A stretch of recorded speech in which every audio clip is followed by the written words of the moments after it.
Welcome to the Boston's Big Four podcast. Cast. New news about music and sports every week, sometimes. All right, we're back. Episode 82, Boston's Big Podcast. We have a special guest in the building. Shaya is with us. Singer, producer, songwriter, great artist. So tell us a little bit about who Shaya is. Where'd you come from? How long you've been working on music? How long has it been part of your life? Give us a little backstory. First of all, thank you so much for having me on here. Yeah, no problem. Of course. I grew up in Wilmington, Massachusetts. So it's about 25 minutes north of the city, currently in the North End. I've been doing music my entire life. My mom taught me piano when I was 3, and then I started picking up instruments when I was in elementary school with band. By the end of high school, I could play like 10 instruments, and I was also at that point director of my a cappella group and also a few band ensembles like jazz band and other instrumental groups. And then I went to college, and that's actually when I started like really focusing on my singing. Before that, I kind of was more of a musician. And then in college I also was music director of a bunch of different groups, and um I was also arranging music for my a cappella group. So that's like, I feel like I have like a very strong music theory base, which is where a lot of my music is based off of. And then quarantine hit, and I was like, what's next? Because at this point I had graduated. I went to BU for undergrad. I was 1 year out, and it just felt like weird because it had been a year that went by and I hadn't done anything music related, and it was kind of just like, whoa, like what am I doing here? And then quarantine hit, and I just started honestly messing around in GarageBand on my laptop. Nice. And it led to me creating an EP that I released in August, and I haven't stopped since. Like, I love it. I love doing it. It's like part of my everyday life now. Like, I can't imagine like what I was doing before this. Yeah. So when you were starting at a young age and you were the music director of all these different these groups and clubs and stuff, how early? I imagine you realized that you either were born with perfect pitch or you're really good at relative pitch. Did you realize earlier which one you were, or do you have perfect pitch when you make or play music? Okay, so I feel like I have a really good ear, but sometimes I am occasionally like flat or sharp or whatever. I feel like it's almost impossible to meet someone that has perfect pitch.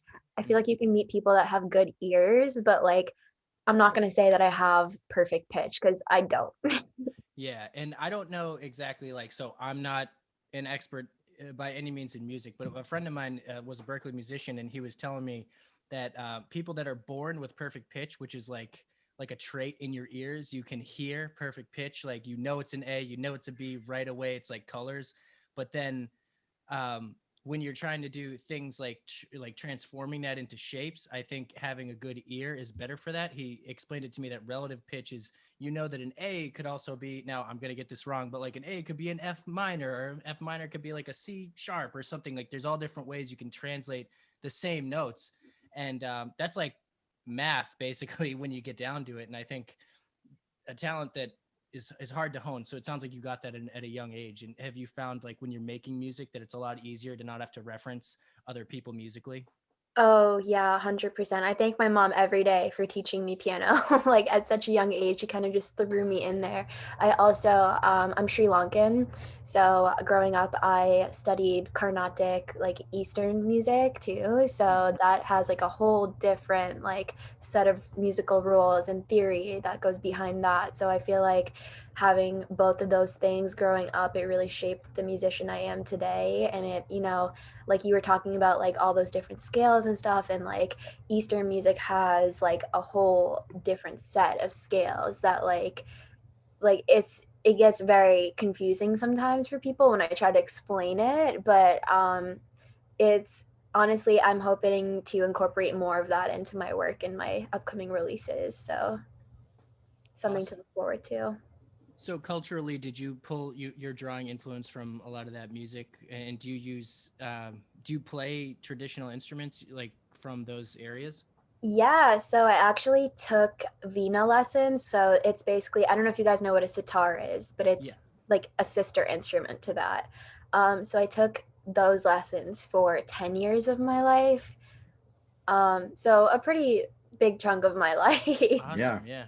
And I also took vocal lessons as well, for that type of music. Awesome. Did you ever have you been were you born here or did you travel there ever?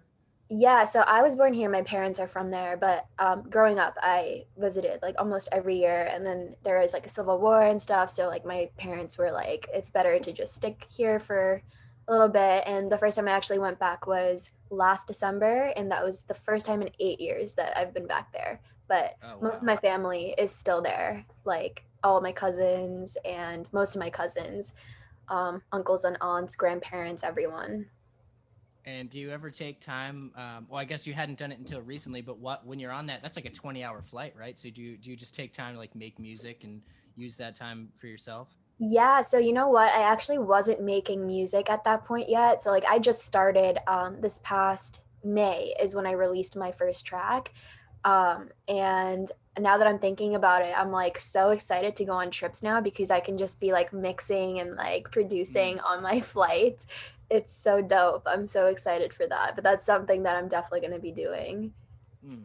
How long have you been into the mixing and producing? So that just started like less Oh, than a really? year. Yeah.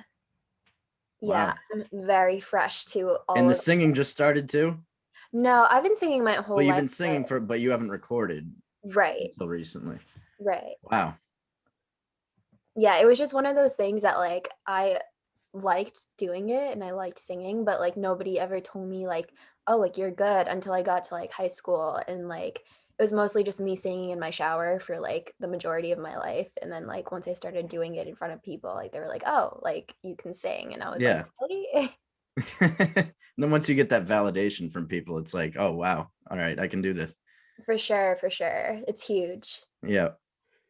And so had you performed like at so you'd obviously been with these music groups in school and college and everything. Did you perform on your own before making this album or EP? Did you ever So go on stage? unfortunately, I started my career in the middle of a pandemic. So I have Mhm. not had the opportunity to be performing live around Boston. Like I know so many artists have gotten that amazing opportunity, but unfortunately, I'm still stuck here in my bedroom like everybody else. And I'm hoping like once things start to get better, like maybe I'll get myself out there more, get Mm. more opportunities like that. But yeah, that's something that I definitely want to start doing as soon as this stuff starts getting better. Do you Yeah, and I think if the pandemic didn't happen, that you wouldn't have put out an EP? You wouldn't have really started recording music? I honestly don't think I would have, which is Wow. crazy. Yeah, So it was a blessing in disguise, I guess. definitely. I tell people that like every time they ask about it, and I'm like, honestly, like this has been such an eye-opening year for me and my music, and really like crafting my art. Yeah. Yeah, that's big. and so you mentioned that you're going to school now while you're also making music. So how do you find time to budget that when you're in between getting your studying done and getting your music tailored, which you can basically spend infinite amount of time on making music. It seems like as far as people not satisfied with the mix or wanting to re-record things. And we've said this with a few guests before. Like putting things out is huge. So at what point do you find like during that process you've spent enough time at a song, and like do you have to set certain periods during a day to get that done? Oh yeah, like I also work, so it's just such a hustle right now. Like I currently have 3 jobs. I'm also a full-time grad student and also I'm my own manager, my own producer, my own vocalist, my own songwriter. God Like damn. I Do don't you have sleep? no, actually I really don't. Like my day starts. I also just got a puppy too, so like I'm Oh man. pretty busy. This poor puppy's not getting any time to be played with. I know. I try my best, but like that's like the reality of a lot of Boston artists, like, and Yeah. not even just Boston, but like, it's not like a full-time gig until like Right. the ball starts rolling. So a lot of this work is like being done, like you're squeezing it into your already busy day. Like I like have school all day and then have to go to work, and then usually I get home around like 9 or 10, and that's when I start like figuring out like what I want to make, like, and start like getting into my music stuff. And then I look at the clock and it's like 3:30 a.m. and I'm like, Oh, all right, boy. like I should probably call it quits. Wow. Wow. But yeah, I mean, it's the harsh reality of like being an up and coming artist when you're just starting out. It's rough. Yeah, it takes a team. We've said this, and I mean, it's like you can do everything on your own, but then after when you finally do feel that ball start to roll, you need someone to do your social media, or at least sending out like contacting venues for the next show or something. It's that stuff becomes a full-time job. It's hard to manage that in the beginning, and I think that caused a lot of artists to fail. They don't have the resources or the diligence to make sure all their things are done every day, and that sometimes you can let weeks or months go by where you didn't write anything, and now you have weeks or months and you didn't put anything out. And I think people can forget about you. It's a vapid world these days with social media and everything. You could be pop in 1 minute, and then the next minute everyone's just looking at the next colorful guy. So it's No pressure or though. girl. Yeah. Not to say it like that, but it is something where you really have to wear all the hats and be good at them. And it's, I mean, so far you're doing everything right. It's just an interesting way that the world seems to work these days with music.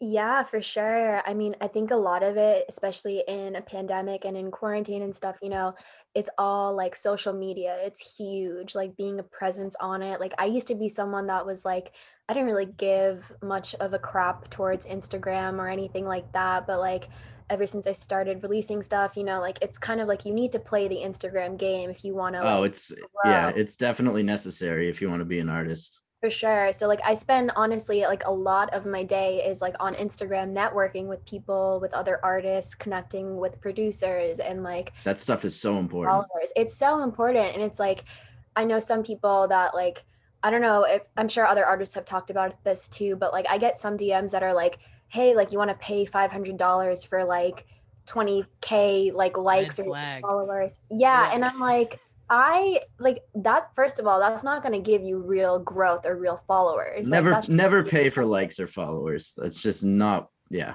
They're yeah. gonna give you a bunch of bots. Right, exactly. So like I mean there's a lot of like hoops that we have to jump through. Like you need to like be able to research someone, like somebody for example like hit me up on my DMs. They were like, yeah, like we can get your music promoted like on this playlist, and like I did some research and it just ended up being all bots, and I was like, Yeah, I'm good. not worth it. Yeah, I think that's been happening. And Justin Clancy did a big PSA about this. Shout out Justin Yeah, Clancy. I remember big him shout out. posting. He posted in his story like a series of screenshots from different people being like, "Hey, pay $1,000 and Snoop Dogg will promote your album." And it's like that guy's got 20 followers and he's not working with Snoop Dogg. But if you just send him $500, you'll get on some playlist that does say Snoop Dogg on it, but it doesn't. You're not going to get the views you thought you were going to get, and it's weird. But I think there probably are people that will pull you up from your bootstraps that know they found talent. And I think there's certain people in the Boston area, like I think Millie's often works with upcoming artists that he just happens to run into in the studio. So, and that's a big bump for everybody if you get someone who actually is willing to invest in you. And I don't know where I was going with that. Where did we start? Who knows, man? Yeah, we'll invest in you, bottom line. We're ready to invest in you. Everything's going to be good. Let's navigate this music industry together. Yeah. Who would you say your biggest influences are musically? Like, which artists do you listen to, and who do you think influences your music the most? So I don't like to label myself. I really like a lot of different like Yeah. genres and artists. So it's like this is gonna sound a little weird, but Okay. I really love Tame Impala. I All consider right. myself, I guess, like I'm more R&B, like chill R&B is like my thing, but like Yeah. again, like I straddle a bunch of different genres. But I would say like Janae Aiko is a huge influence for me. A lot of people tell me Ariana Grande. Um, Mhm.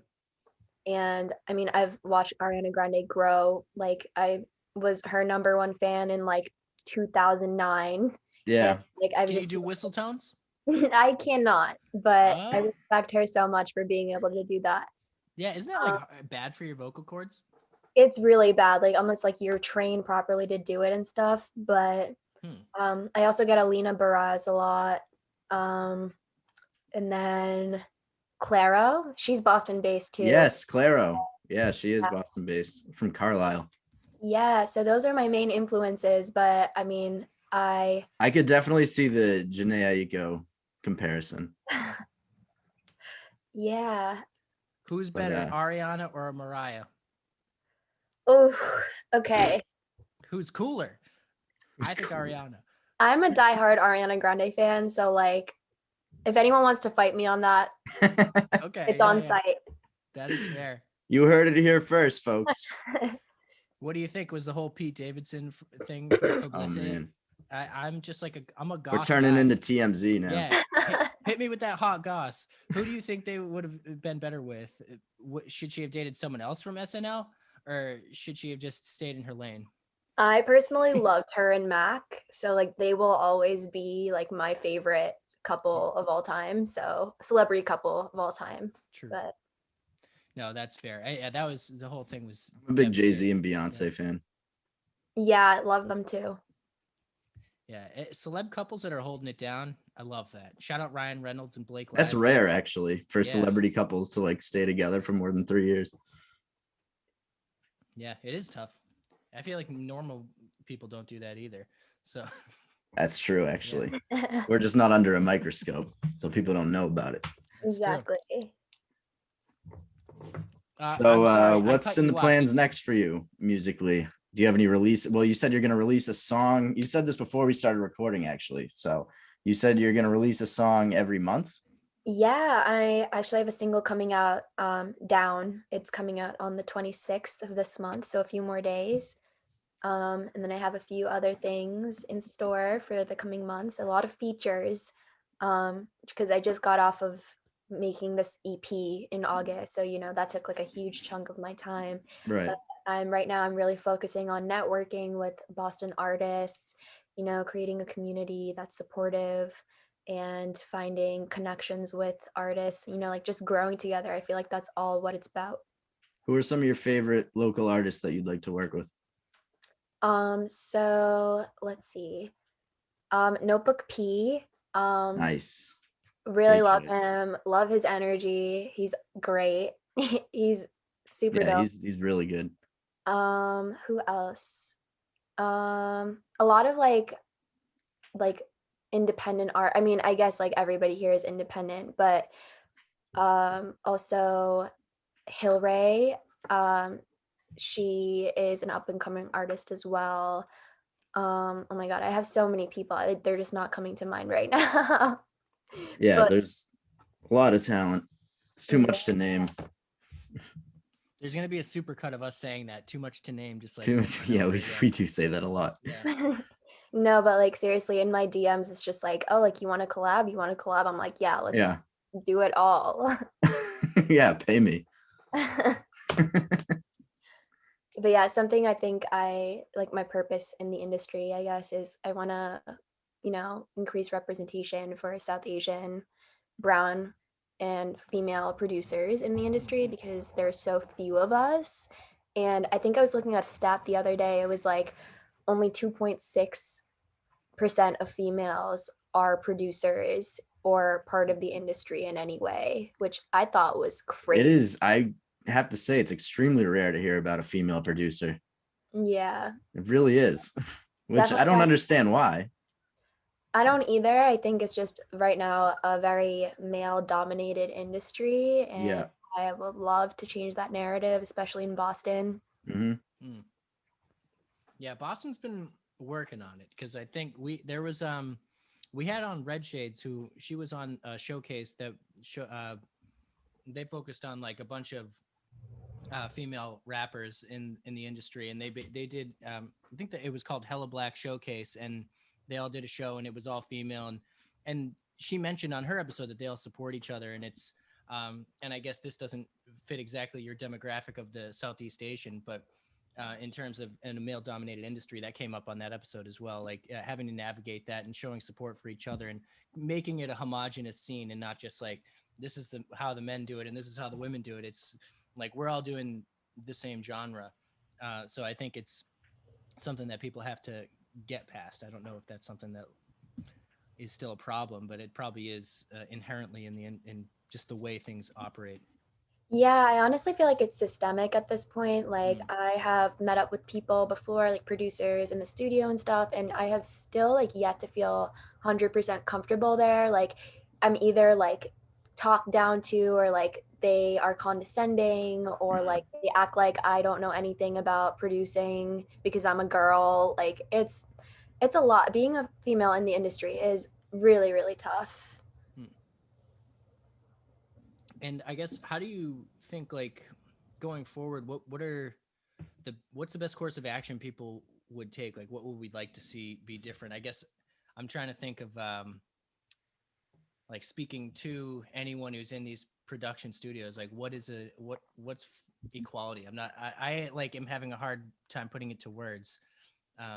Like not talking. I guess like a general air of respect. I see what you're saying. Like when someone talks to you, like you're not able to do something, and it's very frustrating. I'm unable to get this thought out right now. I don't No, know I what's going feel you. on. I feel you. I just feel like there needs to be more awareness and maybe less mansplaining and Mansplaining. That's a great word. Yeah. like you shouldn't like assume that we don't know anything. Like Right.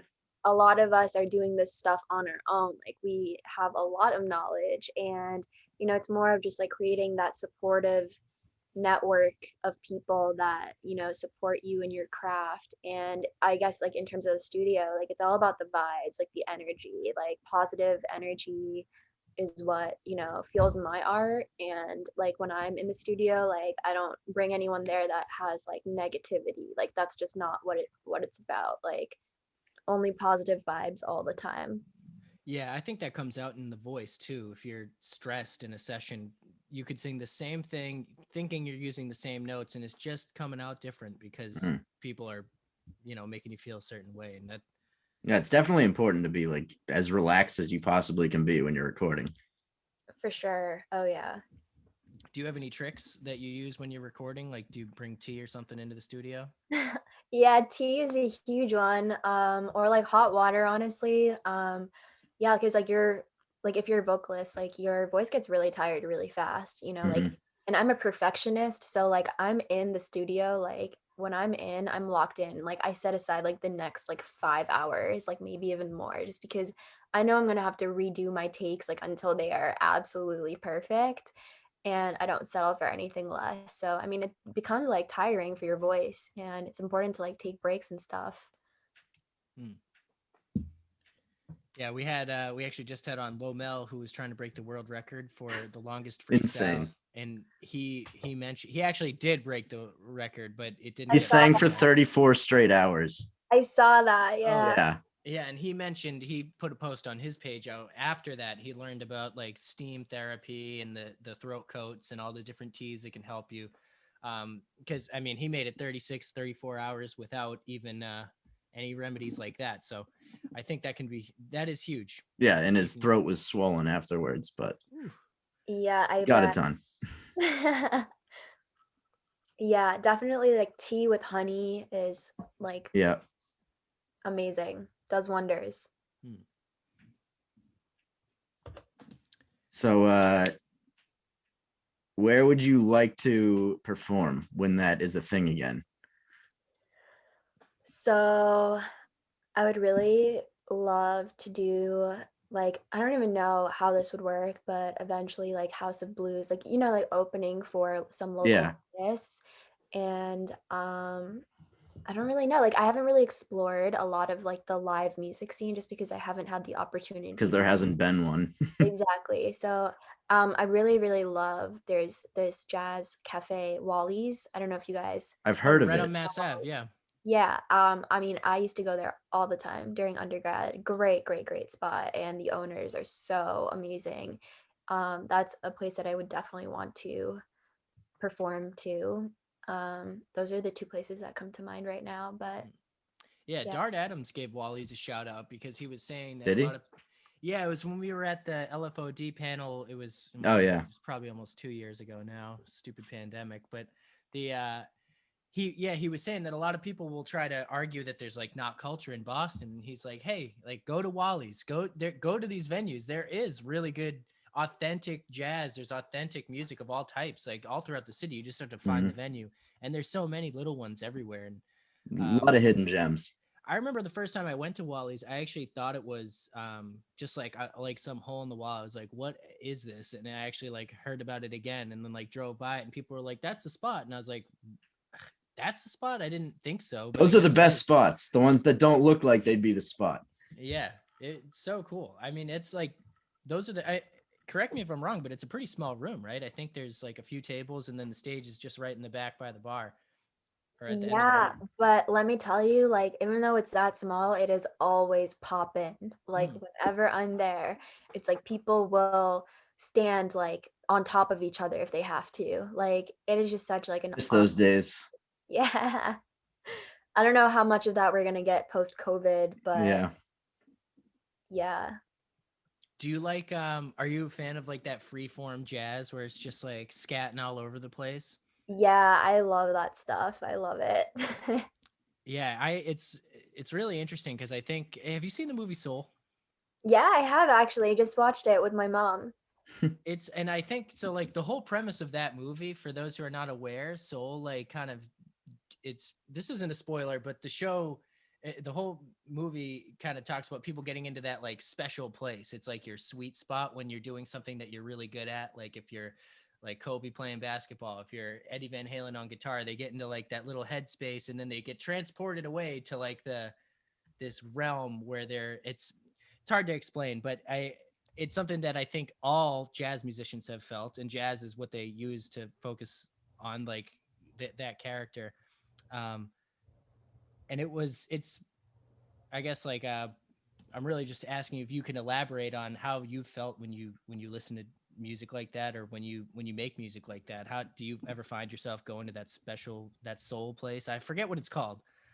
Yeah, no, I know exactly what you're talking about. I'm blanking on it too, but like 100%, like, you reach like this point. It's almost like a runner's high, like except for music, and it's such a real thing. It's like honestly, it's a real thing. It exists, I promise.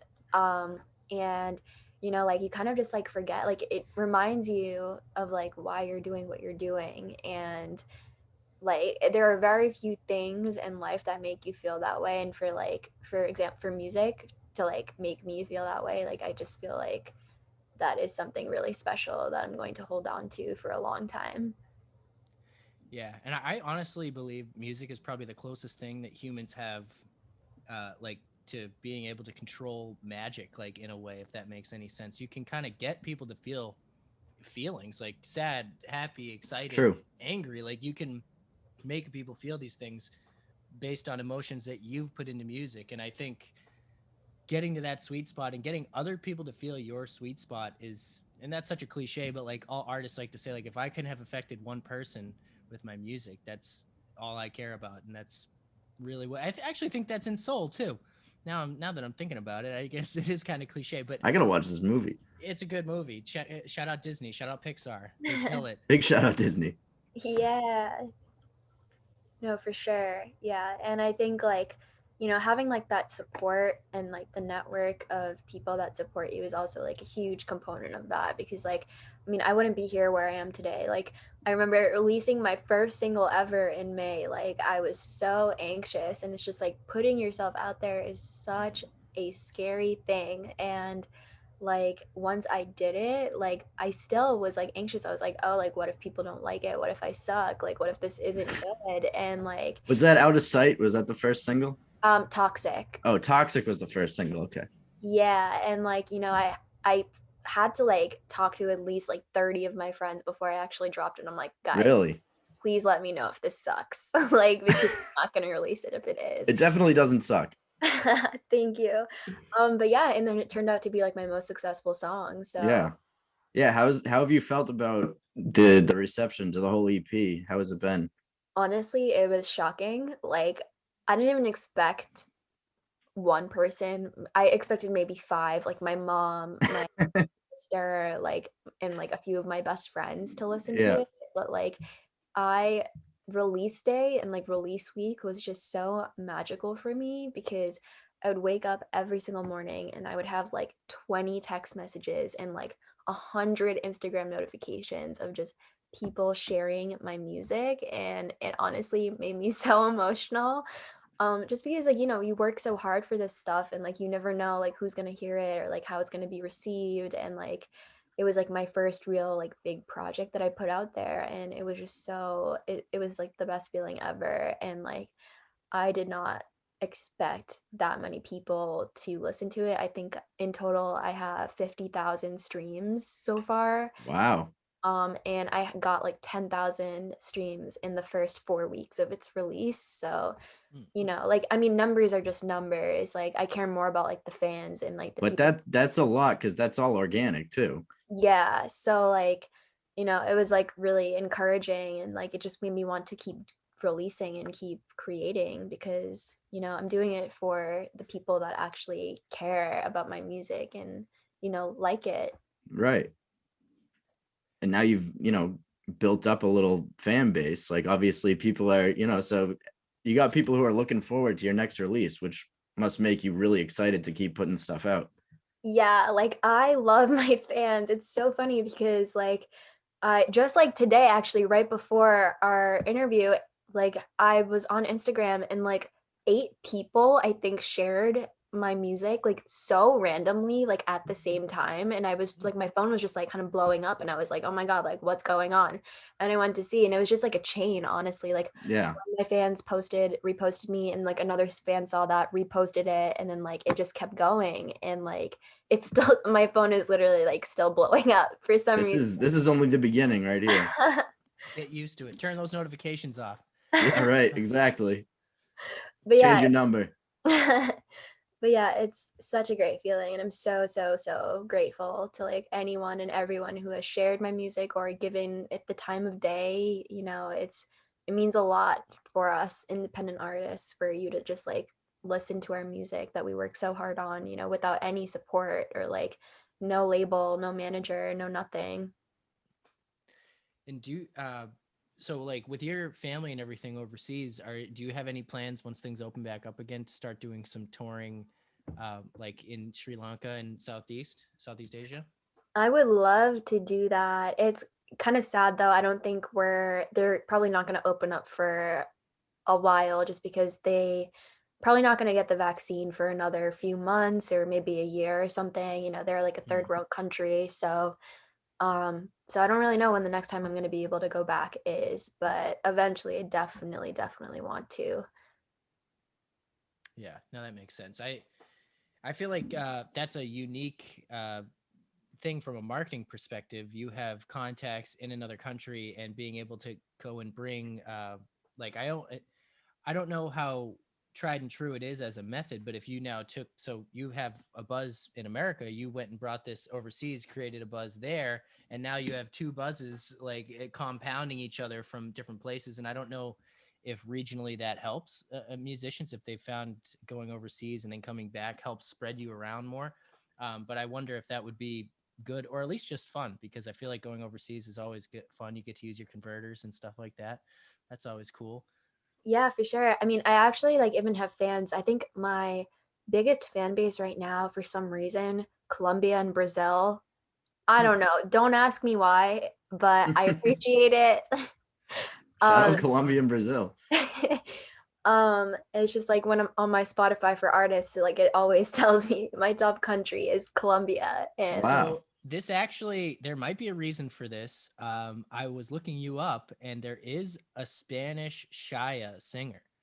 no way. Yes, and because at first I was like, this Oh can't be you. man. And I clicked on it, and I was like, I don't think this is, because I'm a YouTube baby, so I'm like, I was trying to find you on YouTube, and I realized that it was SoundCloud or Spotify, so I like had to go find you there. But I found a different Chaya on YouTube, and I quickly realized this was wrong, because I'm like, she's singing in Spanish. I don't think that's right. And then, but But that might be why. If they're in Colombia and Brazil, I would believe that. But who knows? They're still probably finding you too. That would make some sense. Not to take the wind out of the sails either, because Yeah, your music's she's good. probably her music's probably not as good as yours, so it's I'm fine. sure they found it and stayed. Yeah. But I love that because I think that, not to sound like conceited in any way, but I do think America is a culture that a lot of other countries will look at. Like you get like hip hop basically came out of urban America, and hip hop's huge all over now. You get like there's where did they go? Grind Mode, Cypher. They were in, I think, like Kenya or something. They went and did a Cypher in Kenya, and I was like, I mean, I'm sure there's people all over doing everything, but it's just kind of interesting when you think like that's, in my mind, hip hop's an American thing, and then you go and it's just happening all over now. And I think that people usually kind of emulate American culture. So if you can go bring that to other countries, there is a huge market there. I don't know exactly what venues are like everywhere, but I think that would be extra fun. It's more exciting to me because I haven't seen many countries, so I just like to know what's it like over there, and how would people receive this type of music. And then you're planning on doing more of a blend. So I guess, would you be performing something that's more tailored towards like the region you haven't planned it yet, but are you making music like that for regions, like one for America, one for overseas? Yeah, I mean, I eventually want to bring fusion into my music. And I think that would be like the perfect bridge, like it's almost like what Rosalia does, and like Bad Bunny, and like how they like are such huge Spanish influences in music, but like it's like people in America still listen to them, and like we still bump them at clubs and stuff, like, and it's a completely different language, but like it's poppin', and that's kind of like what I want to do with with Eastern music and bringing that into my music. Yeah, and that makes sense. And you basically just proved me wrong that people are trying to emulate American culture, because we're really emulating every other culture. No, we emulate everyone else's culture. I was gonna call you out on that too. It's well, I mean, I was using hip hop as an example because I believe hip hop emerged in America. But Yeah. Everything else, yeah, pretty much. I will say I went to South Africa in 2006, and they were listening to a lot of 50 Cent and Snoop Dogg. So you're right in a way. Point proven. So there we go. What do you think America steals from other countries the most? I mean, Everything. People, number one. I think music number two, and food number three. Food, definitely. And then hair number four. I don't know what we do different. I don't know. America's just a melting pot. We melt it all down. Yeah, it's problematic, but it is. Oh, yeah. I guess it's not. I don't think it's wrong to appreciate other things, but yeah, when things just get like stolen and sold back as their own, that's wrong too. So sensitive topic. I apologize. No, you're good. You're good. So where were we though? Is there a venue nationally or globally that you would like to perform at? I mean, are the Grammys like too big of a dream, or No, nothing's too big. Nothing is too big. All right, well, the Grammys, I'll see you there in like give me a few years. Ooh, that's so nice of you to assume that we would also be at the Grammys. I do appreciate it. I love it. I love it. We will see you there. You guys can be my +2. Word. That's what I'm talking about. Love it. Yes, we'll just dust off the carpet for you so you don't have a dirty carpet to walk on. Yeah, if you were nominated for the Grammys, I would be showing this podcast to everyone in a few years and be like, just be like, see how stupid I sounded on that podcast with this star. But have you guys actually like interviewed anyone from Boston that's like made it pretty big? The biggest one we've interviewed was Flawless Real Talk. He's from Rhode Island. Okay. He was on this show, what was it called? Rhythm and Flow. with Cardi B and Chance the Rapper.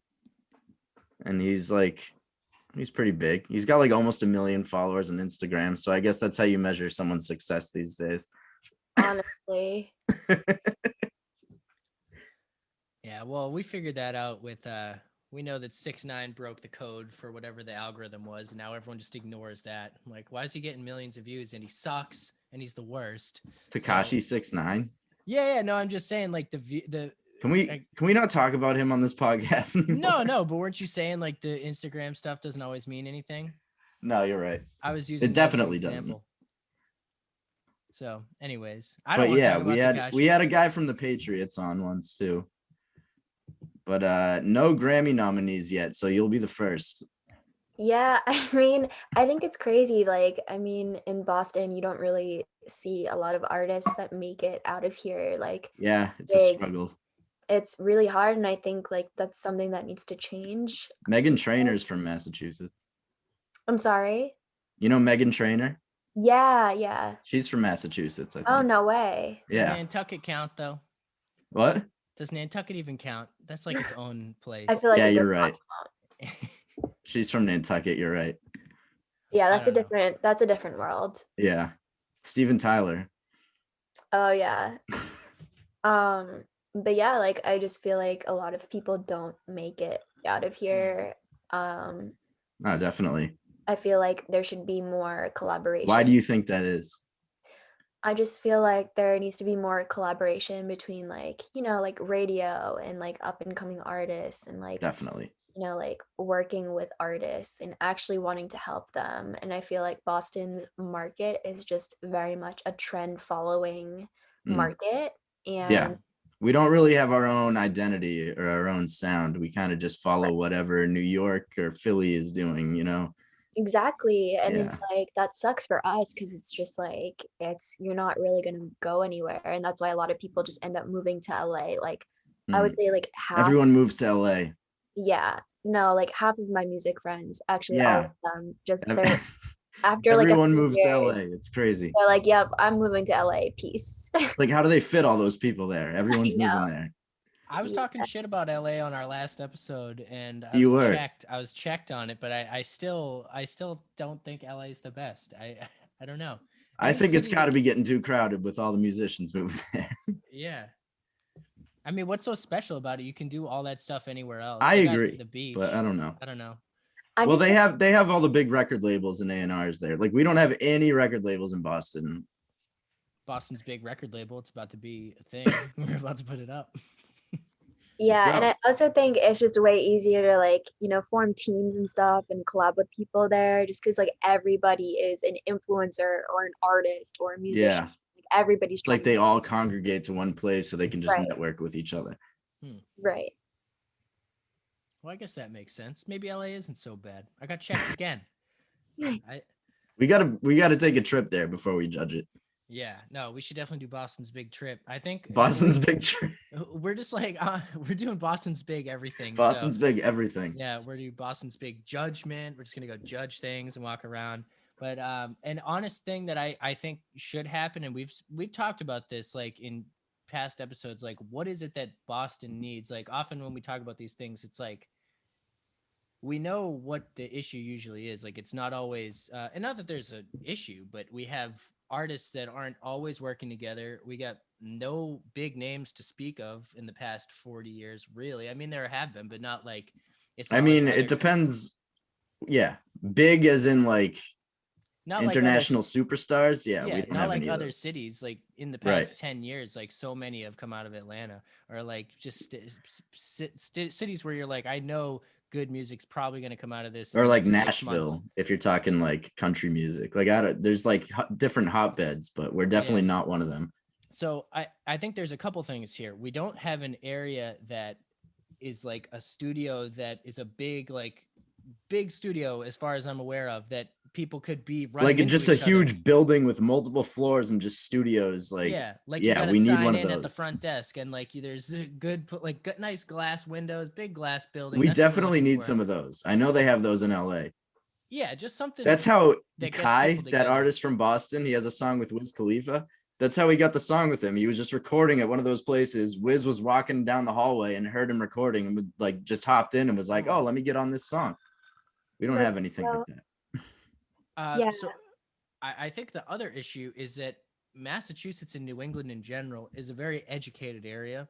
So music and arts usually are pursued in like at a loss for a while. So people who have invested in their education usually end up doing something like in that field or around that field. So I think that does get a lot of people to sort of like give up on their dreams because they can't True. spend all that time being and we've said it before, like just being you got to be kind of rich and not worried about anything to just consistently make music and really do it all the time as a full-time gig. And that's how you see some of these artists come out at a young age. You're like, wow, they're 16 and they got 3 albums and they all sound really good and they're produced by a real studio. And it's like that that happens and that's real. But and I think in this area, everyone sort of goes to college, not to be like everyone goes to college, but everyone sort of does usually do something and then advance to that next stage where they might not be falling back on the arts as a passion that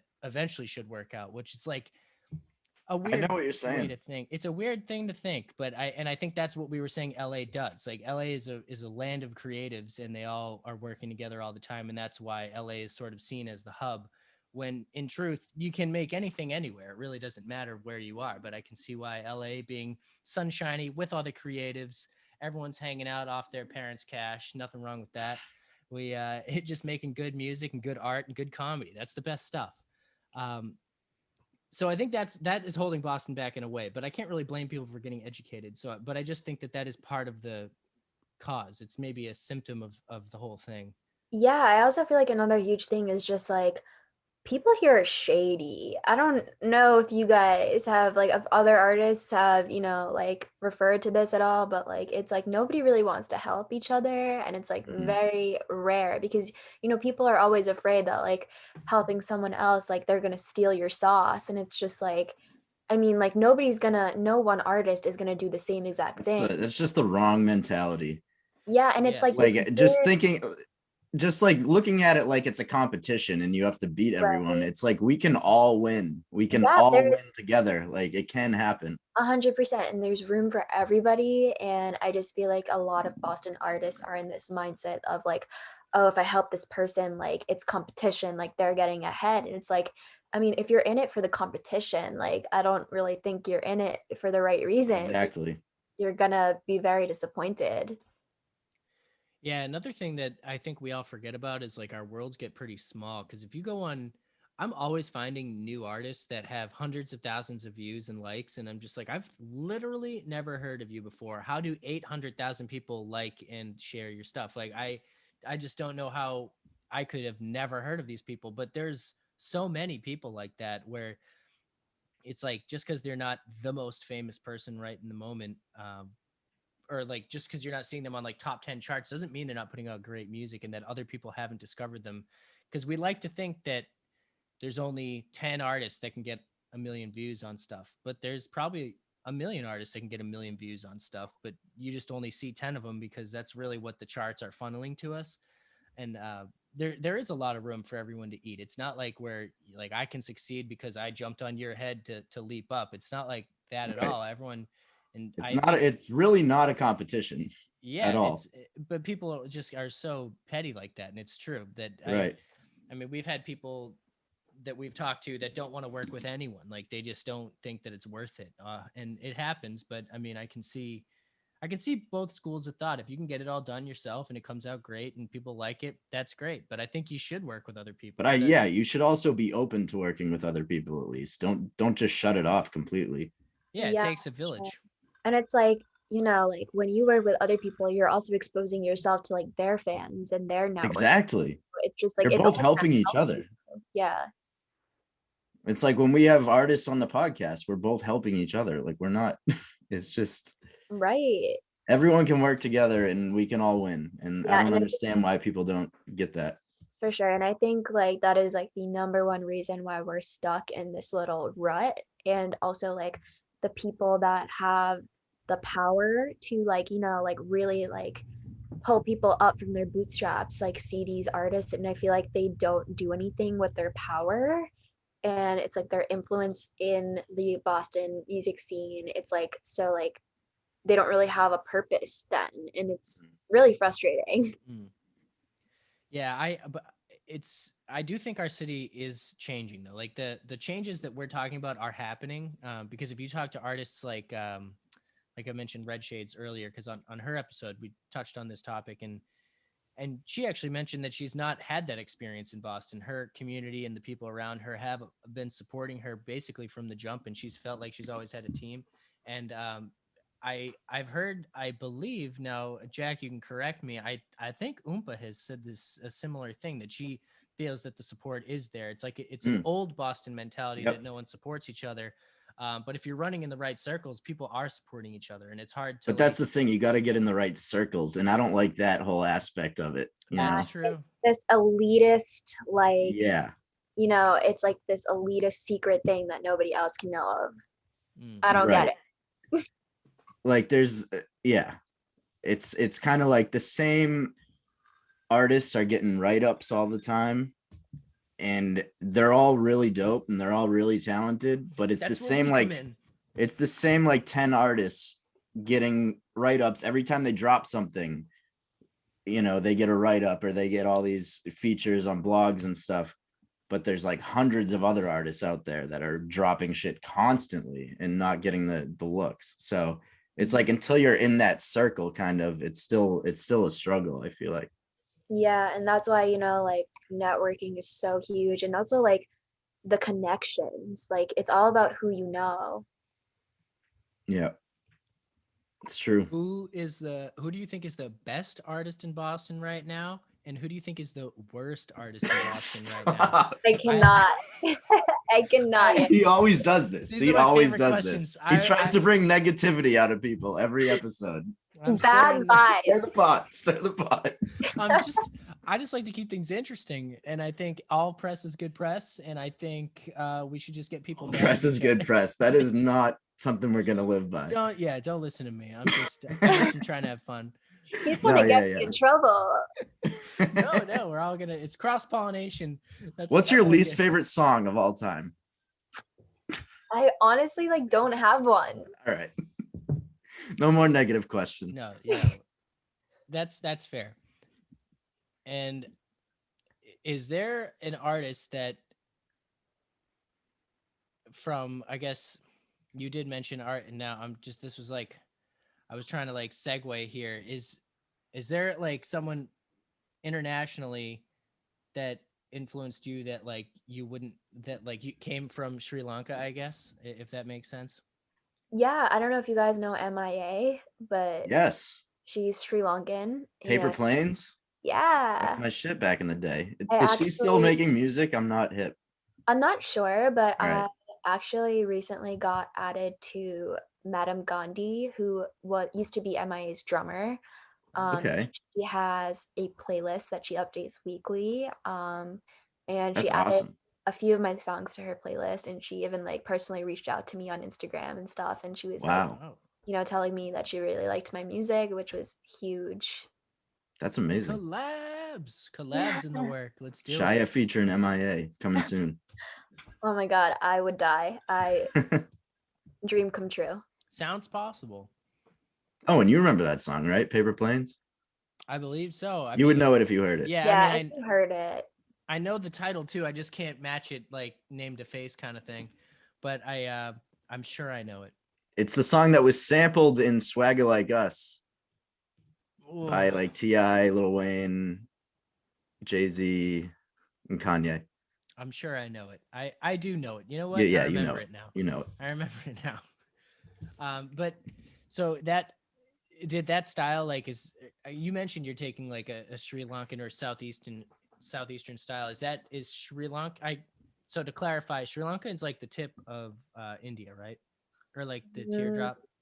No, so it's actually not part of India. It's its own country. It's an island off of India, so it's okay. A lot of people get confused, and I was just thinking like geographically, that's where it is, right? At yeah, the yeah. bottom. Yeah. Okay, just checking. Yeah, and but it is its own country then, just to clarify. Yeah, it's its own island, like off of India. And I'm pretty sure there's like a bridge or something like that crosses over the ocean that you can get to from India. But Yeah. Okay, just checking. And is the music style there different from like the I guess it's probably gonna have to be because you're separated by water, like from the rest of like India or the islands, like in as you get more Polynesian? wait, say that again? Like as you get to like the Philippines and things like that, is that music style, do you guys have similar, I guess, styles in that, like all Southeast Asian? Is that I think there's definitely different niches. Like I wouldn't say okay? like all of Southeast Asia is the same. Like I guess like It's there's hard to some, generalize. Yeah, I didn't mean it like right. that, but is there like themes I guess you find, or like certain instruments that maybe wouldn't be elsewhere? Yeah, for sure. Yeah. No, it's really cool. Like I think something that I want to definitely experiment with in my Okay. future. So, and you mentioned that of the 10 instruments, you said you played 10 instruments, right? So, or 10 or Like plus. yeah, like around 10 instruments by Wow. senior year of high school. Yeah. And are any of those native to those countries? I know you said you play sitar, right? Yeah, I Or play the vina, oh, Vina. and then I like very briefly took like Eastern drum lessons. But it's hard because like it really hurts your hands. Oh, So are those like I've seen people like the hand pan, right? Like with the yeah, different yeah, yeah. indentations. Interesting. Yeah. And that hurts. Yeah, I mean, I just don't have the hands for it. Like they're made for like these big like men that Mm, like, just like go at it. But yeah, I did that briefly. okay. Yeah, so I was just curious if like as far as playing the instruments, how many you could bring live into those performances. I mean, honestly, I would definitely need to brush up on a lot of it. I think my strongest instrument is definitely piano. I used to be pretty good at guitar, but I didn't bring my guitar with me to college, so you lose a lot of like that muscle memory. But yeah, like I would love to do that someday. That would be dope Hmm. if I could just bring in like a whole ass vina into one of like my live performances. I think people would Yeah. kind of That would be amazing. Yeah, I was just thinking it would be so cool to bring that style because not only is it something you can hear, but there's like a whole physical aspect of that instrument that people aren't necessarily used to over here. So you Right. can bring that on stage, play it live. Things are always better live. It's just like that would be amazing. Yeah, I would love to see that. Yeah, no, I'll add it to like my list. You actually gave me like that idea just now, so thank Oh, you. that's what I'm talking about. Are you a flautist by any chance? I was at one point. Oh, I was gonna say because I have it's right here a bansuri, Oh Oh my man. God, right out of Chennai, India. no Super way. fun, yeah. I didn't play that type of flute. I played like Western flute, Oh, okay. but I love that. Like that was something that I like begged my mom to teach me or like take me to lessons for, but there actually wasn't that many. I don't think we were able to find a teacher that was in Boston. Oh, interesting. I I mean that's actually hard to believe. I mean, we got Berkeley. There's the conservatory. Is Yeah. Well, I just think like part of like learning the music is, like learning it from the right source. Like right? Mhm. Yeah. I would want to obviously learn it from somebody that is like a guru, which means like somebody from the area or somebody that's like very well practiced and knowledgeable about it for years and years. And I actually didn't really look into like Berkeley. I didn't even know that they offered those lessons. I'm sure they would have been perfect as well, but Yeah. I didn't think of it at the time. Yeah, and I don't know actually how they do with like as far as third party lessons because they as I mean, as far as I'm aware, I think they are a 4-year college. So I don't know if they do like lessons on the side. The students must, I imagine. I mean, I'm not really familiar with They the probably college. do. They got to, right? Right. How could they not? Berkeley, hit us up. Do you do that? Hit us up. Sound off in the comments. Yeah. Honestly, we should be talking to Berkeley more often. They're good at music. Berkeley's good Yeah. at music. We can hey man. Shout out We Berkeley. can get anyone on here. Yeah. We already got a Grammy winner. Future Grammy Yeah. winner. Yeah, that is pretty exciting. We'll let you go though. Yeah, we'll let you We're go. yeah. Is there Solid anything, hour. social media or websites or anything that you'd want to plug? Yeah, my Instagram is Shaya Music. So it's Shaya.music, right? so it's SHAAA.music. You can find me on Spotify. It's just Shaya, SHAYA. I'm on SoundCloud as well. Don't have a YouTube yet because I haven't had the chance to create like music videos or anything like that, but coming soon. In due I'm time. looking forward Yeah. to it. I'm a YouTube baby. I'm hooked on their That's stuff. that's the next step, some music videos. Yeah, for sure. I definitely want to get some out there. I have one planned for this year, but we'll see Word. how it goes with COVID and stuff. Yeah. World is unpredictable right now. But thank you guys so much again for having me on here. Like, Absolutely. coming Thank on. you for coming on. thank you for what you do for artists in the community. Like, this is great. Hey, it's fun for us. We're happy to help anybody. This is great. Yeah, we So, enjoy it. yeah, love hearing the music. Can't wait to go to the Grammys with you. It's gonna be the best. Wavy EP out now. Everyone check it out if you haven't yet. Yes. Thank you so much. Thank you, you. Shaya, episode 82. It's a Peace. wrap.